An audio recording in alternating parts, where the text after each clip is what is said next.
ดวงดาวน้อยใหญ่ประกายเปล่งแสงใสส่อง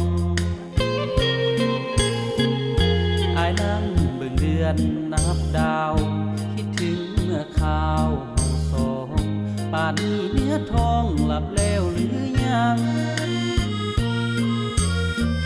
เมฆหมอกแผ่วบางสว่างดวงตาแสงเดือนส่องมาอุลาอายนี่ไว้วันเคยนั่งเคียงข้างสุขตาเคียงน้อยไปหน้าใต้แสงเงาจันทร์ดอกฮักเบ่งบานดังดวงมาลาคำคืนฟื้นทนเก็บเงินเข้าหอคิดถึงแม่พ่อที่อยู่บ้านนาคิดถึงลุงป้าอาวอาคิดถึงแก้วตาอายสุดมองป่านนี้เนื้อทองจะเป็นจังใดเสียงไก่ขันกบคิดฮอดบ่หาเสียงไก่ขันปลายไอ้นอนฝันเพ้อ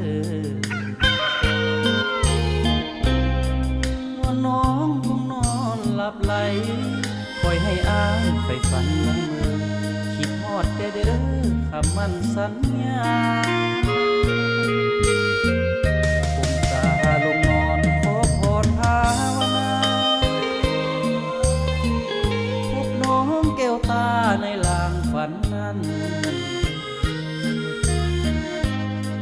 คืนนี้ไอ้นอนบ่ได้หัวใจหัน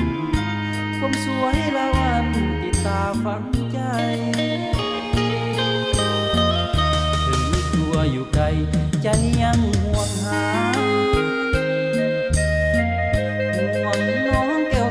จะเป็นหญิงอื่นคอยอายบ่นานดอกนาจะกลับมาสู่ขอคนยืนอายจะบุกปืนหาเงินแต่งงาน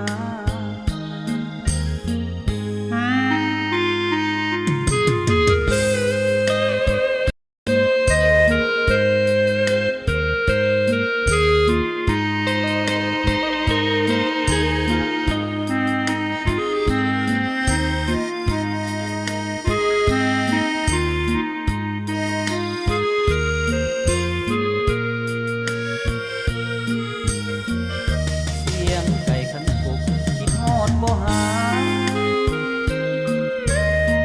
เสียงไก่ขันปลายไอ้นอนฝันเพ้อ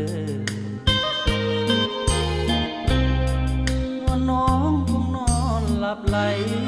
ปล่อยให้อายไปฝันละเมอคิดฮอดแต่เด้อคำมั่นสัญญาผมตาลงนอนขอพรภาวนาแก้วตาในลางฝันนั้นคืนนี้ไอ้นอนบ่ได้หัวใจ